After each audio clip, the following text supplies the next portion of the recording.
شانتی کے پیغام کے ساتھ سمنتور حاضر ہے. یہ زمین اپنی زمین ہے. یہاں رہنے والے سارے لوگ اپنے لوگ ہیں.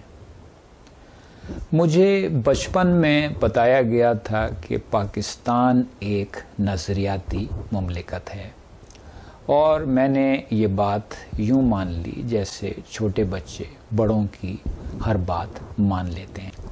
مگر کیونکہ اب بچپن کو رخصت ہوئے بہت زمانہ ہو گیا ہے، اس لیے یہ سوچنا شروع کیا کہ کیا پاکستان واقعی ایک نظریاتی مملکت ہے. پہلی بات تو یہ سمجھ میں آئی کہ ہر دانستہ طور پہ بنائی جانے والی ریاست ایک نظریاتی مملکت ہوتی ہے، کیونکہ اس کے پیچھے کسی نہ کسی قسم کا نظریہ ہوتا ہے.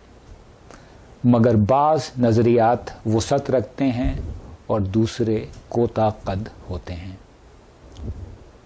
سن 47 میں پاکستان ایک نظریے کے تحت قائم ہوا، اور نظریہ یہ تھا کہ انگریز جس بڑے جگہ پہ حکومت کر رہے ہیں، ان کے جانے کے بعد اگر یہ ملک اسی طرح چلا ایک متحدہ طور کے اوپر تو اور نظام حکومت جمہوریت رہی، تو اس بات کا امکان ہے کہ اکثریتی مذہبی گروہ ہمیشہ اوپر رہے گا اور اس کے نیچے جو اقلیتی مذہبی گروہ ہے، ایک بڑا اقلیتی مذہبی گروہ، اس کا استحصال ممکن ہے.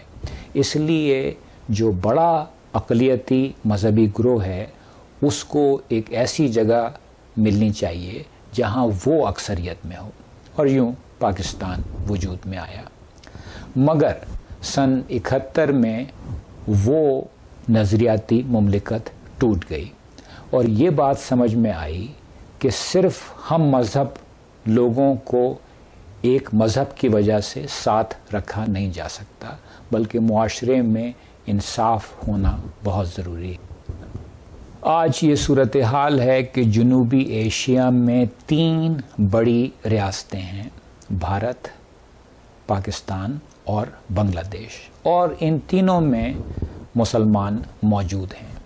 چنانچہ یہ نہیں کہا جا سکتا کہ پاکستان بر صغیر کے مسلمانوں کے لیے بننے والی ایک ریاست ہے، یا دوسرے الفاظ میں پاکستان آج وہ نظریاتی مملکت نہیں ہے جو سن 47 میں تھی.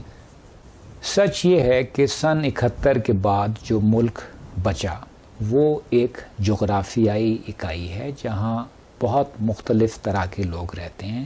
اس لیے ضرورت اس بات کی ہے کہ اس ملک کو ایک فیڈریشن کے طور کے اوپر چلایا جائے اور مقامی آبادیوں کو زیادہ سے زیادہ خود مختاری دی جائے. مقامی آبادیوں پہ پاکستانیت ٹھونسنے کی کوشش نہ کی جائے.